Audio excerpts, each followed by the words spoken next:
안녕하세요. 사랑하는 성도님, 영혼의 샘물 은혜의 자리 오심을 축복합니다. 소망의 주님이 우리와 함께 하십니다.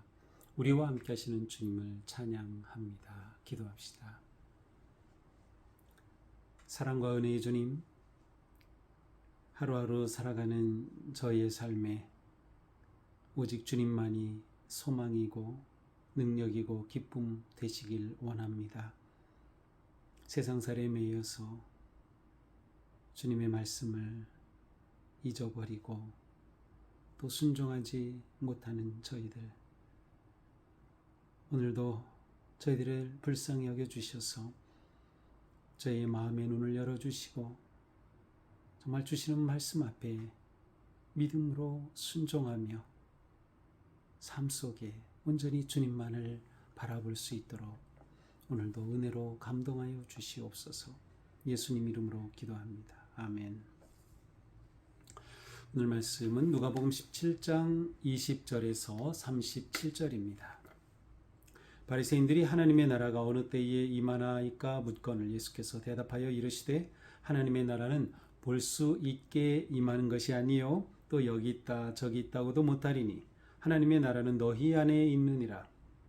또 제자들에게 이르시되 때가 이르리니 너희가 인자의 날 하루를 보고자 하되 보지 못하리라. 사람이 너희에게 말하되 보라 저기 있다 보라 여기 있다 하리라. 그러나 너희는 가지도 말고 따르지도 말라. 번개가 하늘 아래 이쪽에서 번쩍이어서 하늘 아래 저쪽까지 비침같이 인자도 자기 날에 그러하리라. 그러나 그가 먼저 받은 고난을 받으며 이 세대에게 버림바 되어야 할지니라. 노아의 때 된 것과 인자의 때에도 그러하리라. 노아가 방주에 들어가던 날까지 사람들이 먹고 마시고 장가들고 시집가더니 홍수가 나서 그들을 다 멸망시켰으며 또 롯의 때와 같으리니 사람들이 먹고 마시고 사고 팔고 심고 집을 짓더니 롯이 소돔에서 나가던 날에 하늘로부터 불과 유황이 비오듯 하여 그들을 멸망시켰느니라. 인자가 나타나는 날에도 이러하리라. 그날에 만일 사람이 지붕 위에 있고 그의 세간이 그 집안에 있으면 그것을 가지러 데려가지 말 것이요 밭에 있는 자도 그와 같이 뒤로 돌이키지 말 것이니라. 롯의 철을 기억하라. 무릇 자기 목숨을 보전하고자 하는 자는 잃을 것이요 잃는 자는 살리리라. 내가 너에게 이르노니 그 밤에 둘이 한자리에 누워 있으며 하나는 데려감을 당하고 하나는 버려둠을 당할 것이요 두 여자가 함께 맷돌을 갈고 있으며 하나는 데려감을 얻고 하나는 버려둠을 당할 것이니라. 그들이 대답하여 이르되 주여 어디로 오니까? 이르시되 죽음 있는 곳에는 독수리가 모이느니라 하시니라. 아멘. 자, 어느 날 바리새인들이 예수님께 와서 하나님의 나라가 어느 때 임합니까? 라고 묻습니다. 하나님의 나라, 정말 중요한 주제죠.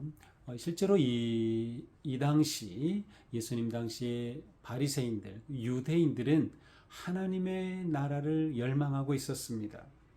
그들이 바라던 하나님의 나라는 어떤 하나님의 나라였을까요? 메시아가 오시면 그 메시아로 인하여서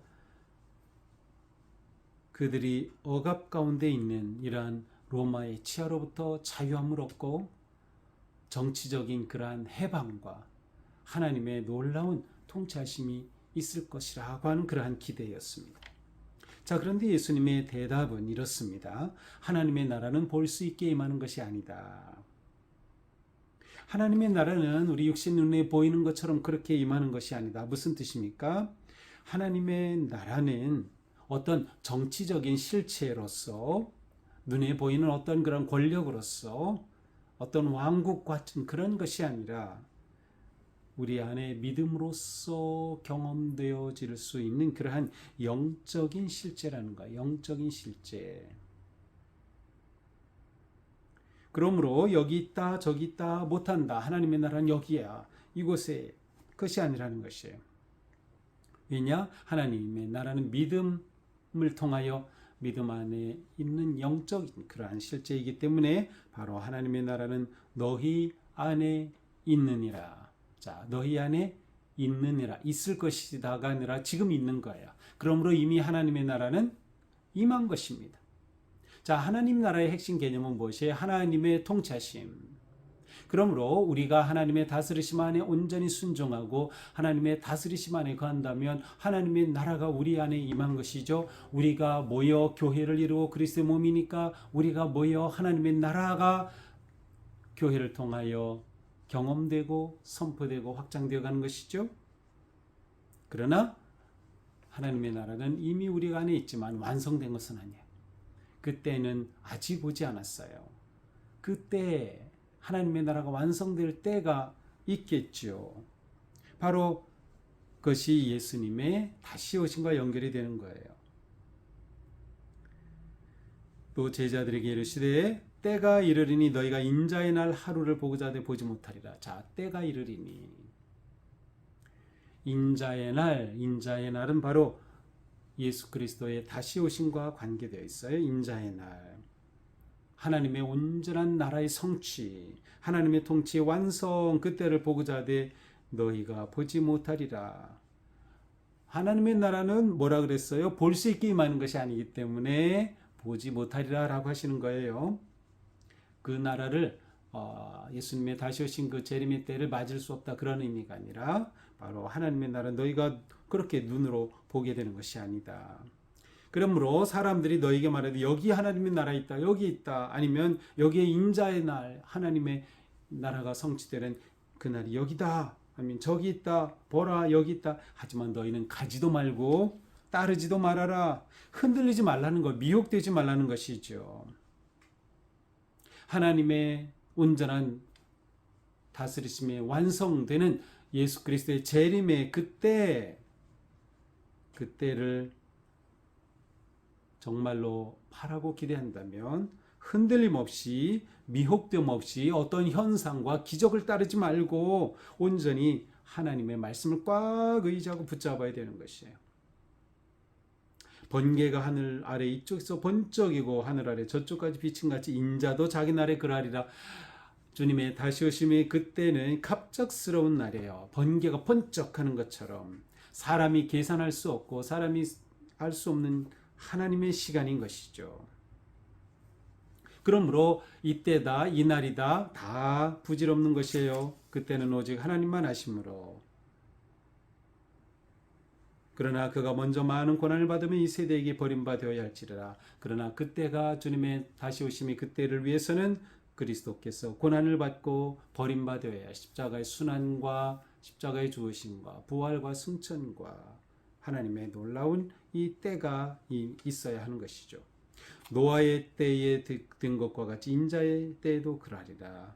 노아의 때 어땠어요? 노아는 하나님의 말씀을 듣고 방주를 짓지만 사람들은 어떻게 했어요? 27절 먹고 마시고 장가들고 시집가고 그렇지만 홍수가 나자 그들은 모두 다 멸망당하고 말았어요.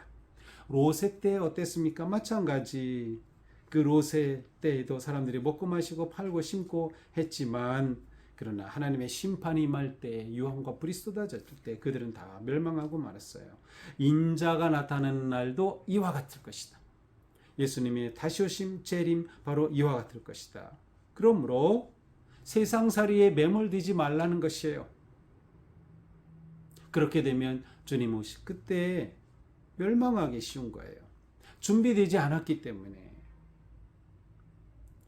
깨어 준비하지 않으면 언제 오실지 모르게 이렇게 세상살이에 매여 있다 멸망할 수밖에 없다.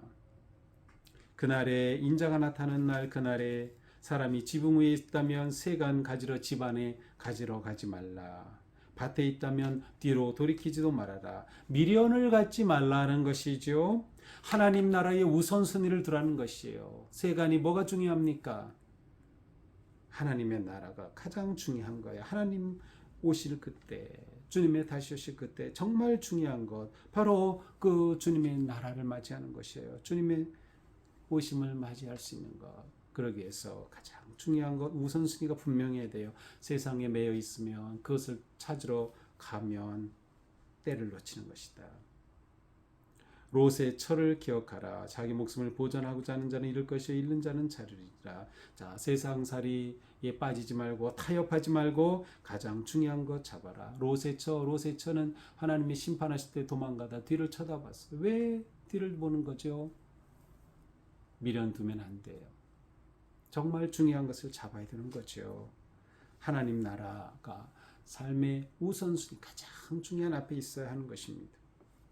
내가 너에게 이르노니 그 밤에 둘이 한 자리에 누워 있으며 하나는 데려감 당하고 하나는 버림을 당할 것이다. 같이 누워 자지만 주님의 임하실 때 한 사람은 구원받고 한 사람은 멸망받는다. 또 두 여자가 맷돌을 갈다가 한 사람은 들림받고 한 사람은 멸망받는다. 무슨 뜻이에요? 심판은 개인적으로 임하는 것이에요. 단체 구원이란 없어요. 구원은 개인적인 것이에요. 구원받은 자가 모여 거룩한 하나님의 나라를 드러내고 선포하는 교회를 이루고 그리스도의 몸을 이뤘지만 구원은 개인이 받는 거예요. 그래서 한 사람은 데려감을 당하지만 한 사람은 버려둠을 당하는 것이죠. 오직 하나님께 합당한 자, 그때를 알고 기다린 자, 준비한 자, 예비된 자는 구원을 얻되 그렇지 않으면 멸망을 당하는 것이다. 그들이 대답하되 주여 어디 오니까 이르되 죽음 있는 곳에 독수리가 모이느니라. 그러한 곳이 어디입니까? 하나는 버려둠을 당하고 하나는 데려감을 당하는데 도대체 어디 있어야 합니까? 사람들은 이것이 관심이에요. 어느 때 어디. 그러나 하나님의 나라는 어디에? 이미 우리 안에 와 있다. 하나님의 나라는 하나님의 다스리신 가운데 있는 것이기 때문이죠. 죽음 있는 곳에 독수리가 모인다. 반드시 주님은 다시 오신다. 종말의 때에 있다. 주님의 심판의 때가 있다. 반드시 있다라고 한 그런 말씀이죠. 자, 오늘 말씀을 보면서 그렇습니다. 주님의 다시 오심, 재림의 날을 기다리는 우리는 어떻게 해야 될까요? 가장 중요한 첫 번째 구원의 확신이 있어야 된다. 구원의 확신. 내가 주님 다시 오실 때 들림받을 것이다. 데려감을 당할 것이다. 라고 하는 확신이 있어야 된다. 그렇게 구원받기 위해서는 믿음을 끝까지 지켜야 한다. 여러 가지 세상에 유혹이 있어요. 온갖 사이비 이단들의 미혹이 있어요. 끝까지 거기에 귀를 기울이지 말고 믿음을 지켜야 한다. 그러기 위해서는 종말을 생각하며 오늘을 살아야 되는 거예요. 종말을 생각하며 오늘을 사는 것. 이게 우리가 살아가는 굉장히 중요한 방식이에요. 나의 미래를 바라보며 현재를 살아가는 거죠. 단지 현재 열심히 사는 것, 그것이 다가 아니에요. 미래를 보며 현재를 살아가는 것이죠. 그러기 위해 우리는 준비하고 깨어 있어야 합니다. 깨어 기도하고 모이게 힘쓰고 주님을 예배하고 말씀 붙잡고 그때를 바라보며 준비하고 기다리는 것이죠. 우리 안에 하나님의 나라에 대한 강렬한 소망이 있을 때 우리는 우리 인생에서 정말 중요한 것이 무엇인가? 그 가장 중요한 것을 붙잡고 뒤를 돌아보는 그러한 생각, 마음 없이 세상에 미련 둘 게 없이 정말 주님 앞에 주님을 사랑하며 나아가는 그 삶 속에 주님의 오심은 번개와 같이 임하더라도 우리는 더 놀라운 영광스러운 구원의 잔치에 참여할 것이다. 우리 모두 이와 같은 확신과 믿음으로 하루하루 승리하는 우리 성도들이 되기를 축복합니다. 기도합시다. 주님, 우리에게 주님 다시 오심에 대한 확신과 주님의 통치하심을 열망하는 소망의 믿음을 더하여 주시옵소서. 주님을 기다리고 열망하기에 오늘 하루하루를 성실하게 충성되게 주님 앞에 순종하며 살게 하시고 어떤 상황에서도 깨어 기도하며 하나님의 나라를 소망하는 우리가 되게 하여 주시옵소서. 예수님 이름으로 기도합니다. 아멘. 네, 오늘도 주님의 은혜 안에서 우리 삶이 이렇게 소망 안에 거하는 복된 하루가 되기를 축복합니다. 사랑합니다.